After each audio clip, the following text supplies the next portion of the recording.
Hello lovely people, my name is Emma and today I'm doing a reading wrap up for the first half of August. This is probably going to be one of the last months where I do a mid-month reading wrap up, but this one falls really nicely with the end of kind of my August reading for the first half of it, and then tomorrow is the start of the history challenge, so it's a really nice kind of line to draw between the two different parts of my reading this month. But I probably actually haven't read enough to justify needing to do a full mid-month wrap up. So I've read 8 books so far this month that I wanted to talk to you about today. One is non-fiction and then the rest are in the realm of like fantasy or paranormal in some kind of way, or gothic of some sort, because I was doing a lot of continuation of series. So I'm going to talk about the non-fiction first, and then everything from that point on will be fiction within the kind of fantasy realm. So if you're not a fantasy reader and you're not bothered, stay for the one non-fiction and then probably give this one a miss. The non-fiction I read is Mudlarking by Lara Maiklem. This I listened to on audiobook, and it is a non-fiction history book that is specifically about the hobby of mudlarking, kind of functions a little bit as a memoir as well from Lara. And mudlarking is the act of kind of trawling through the riverbanks of the River Thames looking for artifacts that have been kind of washed up there and kind of dug up by the river over the years, because the Thames is a tidal river. It's so close to the sea that there is indeed a tide, so you do get to see different parts of it at different times. So this is something that Lara, I keep calling her Laura, I think it's Lara, apologies. Lara has been doing for quite a while, and it's covering some of her favourite finds in the different areas that she has explored. I think that this is a book that I would recommend to a lot of people, but I didn't actually personally enjoy that much, which I know sounds a bit of a like antithesis, and I ended up doing a Goodreads review about this because I only gave it 3 stars on Goodreads, which a lot of people would consider to be quite a low ranking, but I would say that most people would probably enjoy this. For me, it's one of these ones that this is going to be a very, in some ways, unhelpful review, because I can't really put my finger on exactly what I didn't like about it. I don't know if it was just the writing style, the elements of memoir in it, maybe it was the audio narration. I haven't really quite worked out what it was, but I was very ambivalent towards this whole book, which is really strange because on paper it should tick off a lot of things that I find very interesting. It's a wonderful look at a variety of different kind of the history of London and across a huge range of different time periods. It's a real sort of slice of life local social history, given the kind of items that people find. And it's also like a bit of a deep dive into a very obscure hobby that I always find really fascinating, but there was just something about it that didn't quite work for me. So because of that, I would say if it's something that you think sounds really interesting, still definitely go check it out. And like I say, I will be recommending it in like history recommendations videos and things like that going forward, because I do think most readers would enjoy this. It just for some reason missed the mark for me, and I don't know why exactly that was. So now we're going to move on to the fantasy books, most of which I think all bar one are continuations in a series. So the first one that I finished in the month was Sword and Pen by Caine. This is book 5 of the Great Library series, and it is indeed finishing off the entire series. So I can't say a crazy amount about this book in particular because obviously it's book 5, but the series as a whole is about, it's a hypothetical world where the Library of Alexandria didn't burn down and instead became like a powerhouse hub that became sort of the system of government going forward into the future, and it's kind of an alternative history with that in mind.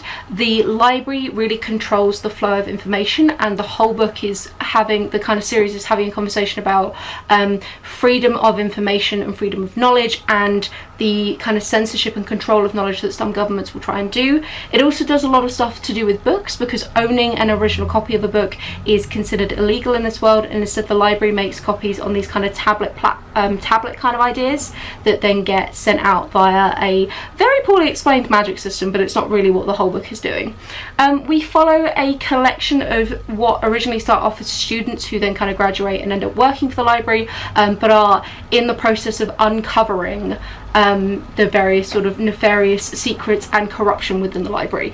This is the final book that wraps it all up together, and I think the series as a whole is very strong. I have a completely separate review video for it that I'll link down below. The series as a whole is very strong, but I think that this was a weak ending in the sense that it was just tying up a lot of loose ends. Like, it was perfectly fine, but I believe that the series was originally planned to be a trilogy, and I actually think you could probably get rid of this book and book 3 and have condensed them down and maybe made each individual book a fraction longer, and then that would have made a really nice tight trilogy. And instead, because of the kind of bloated nature of the series, it's become this slightly extended 5-book series that I don't think it particularly needed to be. I did like hanging out with the characters again. I thought that the way that everything wrapped up made a lot of sense internally for each one of the characters. The arc that they go on each individually is very good and is very well developed. I just think the whole thing overall could have been a bit tighter. The next book I finished is actually not part of a series, and that was for the brand new book club, the Goth Lit Club, which is hosted by Chapter Kate, and I'll link her channel and the Twitter down below, and that is Mexican Gothic by Silvia Moreno-Garcia. This is a historical fiction. It is a modern Gothic literature or Gothic thriller that is set in 1950s Mexico, and it is about our main character Noemi, who is her cousin has just married recently into this family who seem a bit strange, and they haven't been able to see her in a while, and then they get these increasingly disturbing letters where she is accusing her new family-in-law of poisoning her. So Noemi goes to this house that is out in the middle of nowhere in Mexico to try and find out what's going on and potentially try and rescue her cousin. I really enjoyed this book. I thought that it was absolutely fantastic. I love Gothic literature. I think this is a fantastic example of modern Gothic literature. I loved the creepy atmosphere. I love the slight hints and elements of the supernatural. I don't want to say too much there to spoil anything, but it is also riffing off the idea of like the supernatural being linked to plants, which is a subgenre of supernatural stuff that I deeply enjoy. I think the plant world is so freaky and weird and alien anyway that it lends itself so naturally to supernatural kind of influences. I really enjoyed the characters, and I generally enjoyed kind of the story arc overall, and I thought it was that perfect blend of kind of creepy and historical and atmospheric. There were one or two things that I personally would have liked the author to do slightly differently. There is a big exposition dump that happens 2/3 of the way through the book that I think was unnecessary and kind of pandered to the author, to the reader slightly. And actually, if you're given this book maybe like 70 more pages to do that unveil a little bit slower, I think it would have worked and been a lot stronger, because a lot of the exposition dump was things that I'd been kind of able to piece together due to like dream sequences and things that had been hinted anyway. So I thought that it was a little bit not trusting the reader to put it together for themselves, and given a little bit more room it would have been more obvious how to do that.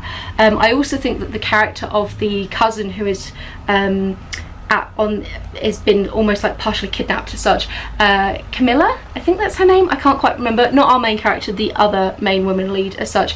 I think she was particularly underdeveloped, but I enjoyed the rest of it, and I'm really intrigued to see what else Silvia Moreno-Garcia can do. I have another one of her books on my TBR for the History Challenge that I'm very excited about. That's about Mexican folklore and the God of the Dead, so I think this could be really cool and a potential new favourite author in the mix. The next book I finished is The Stone Sky by K Jemisin. This is book 3 and the final book in the Broken Earth trilogy.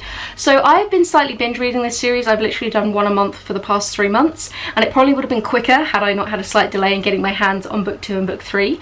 This is such a cool, strong fantasy series. So again, because it's the final book, I'm not going to talk too much about this one in particular, but the overarching storyline is essentially we are in a fantasy world that is geologically very unstable, and there are often many minor extinction events that mean that humanity ends up kind of kickstarting constantly, and because of this there is a sort of subclass of humans who have developed the ability to sort of control the earth and still some of these geological events through what is called like setting or orogeny. These people end up being exploited by the ruling class, and it is the book 1 sort of follows 3 characters who all have this power at different points in time. Book 2 and book 3 then continue with a slightly different timeline where there is a major extinction event occurring, and it's kind of a race to see if there's anything they can do to stop it. Book 3 I think is very, very strong. I think the whole trilogy holds itself together really, really well. I liked the way it ended. I liked the arcs that the characters went on, and I really enjoyed yeah, just generally everything. I can't say too much because I really don't want to spoil any elements of it, but I do think that this is a fantastic series that is having some really fascinating conversations about motherhood, about sort of race, about oppression and the different ways that oppression can occur, and also about kind of knowledge and how systems and can end up influencing knowledge in a way that shapes it so that it can also be used as a tool for the oppressor when there are other ways of understanding it. That was really vague and I know not very helpful, but what I'd say is go check this out. Like, if you're a fan of fantasy, you have to read this series. It is so worth the hype. Okay, the next book I finished is Behemoth by Scott Westerfeld, and this is book 2 in the, I think it's just called the Leviathan trilogy, not 100% certain.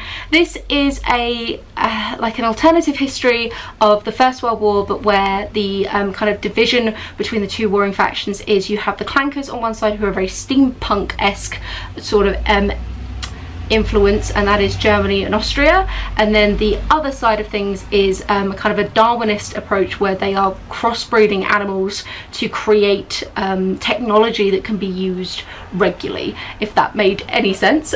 So that's where you get kind of the UK and France and people. It is a YA series, and basically one of the things that I really enjoyed about book 1 was the world building. I thought this kind of Darwinist versus this kind of clankers industrialist sort of idea was really cool and interesting, and I really liked what the author was doing with it. Book 2 fell very flat for me because actually the author had kind of set up this world and didn't do much more with the world, and instead we were just kind of hanging out with the characters and continuing the plot. But I really wasn't bothered about the characters of the plot in book 1. I think that it follows very classic tropes and similar notes that you would expect to see in a YA fantasy, and it's something which you know, we've got two main characters, a boy and a girl. The girl is pretending to be a boy because of kind of low-level sexism and sort of her role in society, and then eventually there'll be sort of a budding romance, and that's just kind of how it sort of continues. And for me, I read Scott Westerfeld's Uglies series as a teenager, and for me as a writer, Scott Westerfeld is very good with an original, like coming up with a very original premise and having a very cool world that he builds. But then once he has established his world with all these really cool ideas and sort of very interesting world building, he doesn't actually do very much with it once it's there. So I won't be continuing with the series to finish book 3, but if you are a fan of YA, I think that this is a solid enough book that it might be worth your time. That was damning with faint praise, wasn't it? Then I read 2 graphic novels, which I've not read in such a long time, so that's exciting. And it was book volume 3 and volume 4 of Chew, which is by John Layman and Rob Gilroy. So, Gilroy? Oh, I don't know. Sorry, I've just messed that up. So, this is quite a fun series. I really enjoyed it. What it is it's a guy who has the ability to know exactly what has happened to an item of food when he eats it, so he knows its whole kind of story and backline. So because of that, he tends to avoid most food in general. This is in a world where there's like been an outbreak of quite a serious avian flu, so the FDA has outruled chicken, and then the FDA become like a major arm of the government that has loads of power to enforce this banning of chicken and other bird products, and it's almost like a Bond Secret Service style agency, but for the FDA, which is quite entertaining. There's also some sort of weird vampire thing and alien thing going on. It's kind of a wacky, zany, crazy series, and I enjoyed volume 3, but I thought volume 4 was a very filler episode that was setting up a lot of things, and I'm not really too sure if I'm going to continue or not, because it is starting to get a bit too wacky and zany for me. I do really like the characters. I think that they're quite entertaining, and generally I really enjoy the artwork. I don't know, like, it's very bold and bright, and I really like a lot of what it's kind of doing. So I think I'm going to try volume 5 and 6, and then dependent on what happens with them, I may or may not continue it. But it was really entertaining to jump back in this world, and I really enjoyed reading some more graphic novels again. I've not read them in such a long time. And then the final book that I finished literally last night is The Fated Sky by Mary Robinette Kowal. This is book 2 in her Lady Astronaut series. So book 1 is where a meteorite has hit the Earth in the 1950s, and this becomes the motivation for the space race rather than the whole US versus Russia thing, because we need to get off the planet and onto something like a planet that can be colonized, because there's going to be a mass extinction event that is going to kill off basically the majority of humanity.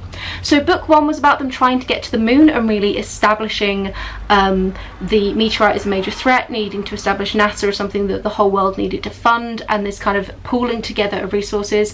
The book does an interesting job of sort of following the actual history of things like NASA and also what went down generally sort of across the world in the 50s and 60s, with them blending in this like bigger threat of the meteorite, which can be quite interesting. Book 2 is where the kind of moon landing has been established and there is sort of a working colony on the moon, but they're looking to try and colonize Mars because they need more space for basically Earth to be able to be evacuated. So it is about the first ship's flight to try and get to Mars. Because of that, the majority of it takes place on a spaceship, which I really liked. I think this is a very good series for kind of grounding space travel in reality. It's one of those lovely, like, it's technically sci-fi, but it does that very like realistic sci-fi, which I deeply enjoy. Also, our main character has very much become like a public figurehead for the space race in general. She's called the Lady Astronaut in a lot of the publicity, and it's about her being used by various agencies to try and further various different messages, and about, because of that, the fact that she ends up bumping other people off of places that they really deserve, primarily because she is white and other people in the program are not. So there is a whole conversation around racism within the book and kind of the way that the well-meaning white woman could often make things a lot worse, which was very, very interesting to read about, and had some moments which were very kind of sort of coldly holding up a mirror, which was very interesting as a reading experience. Book 1 was really looking more at kind of a feminist stance of originally just trying to get the women able to be accepted into the space race overall. So I like the series. I think it's interesting. There's something about it that means that I can never quite give it a full 5 stars. I think I find the main character just a little bit too irritating. She's very, very naive and prudish in places that I find quite frustrating, but I think the series overall is good and strong and worth a read. One thing that has been criticised about book 2 when I was reading kind of other people's reviews is that it doesn't look at much of the stuff that's happening on Earth. You know, there were some major events happening in the 60s, and the book has also set up some major events, like there's kind of a sort of political terrorist organisation that is pushing for Earth first and arguing that they shouldn't be pouring so much time and energy and money into getting off the planet, because it's just going to be the rich, wealthy and elite, and probably white, who are going to be able to be taken off the planet. And they said they should be looking at fixing some of the infrastructural problems that have happened because of the meteorite and just generally because of the history of the world. But the book doesn't really touch on those much.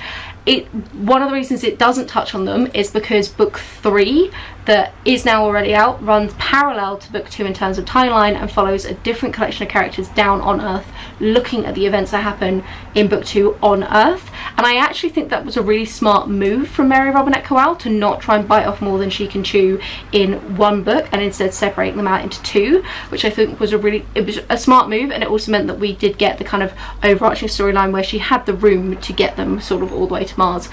So I really enjoyed the series. So that is it from me for today. That was a wrap up of all the books I read in the first half of August. Tomorrow starts the History Challenge. Are you taking part? By the time you see this, the History Challenge will already be about 4 days in. So I hope you are. I started a few books early, of course I did. So yeah, that's it from me. Have a wonderful reading week, and I will chat to you soon. Bye.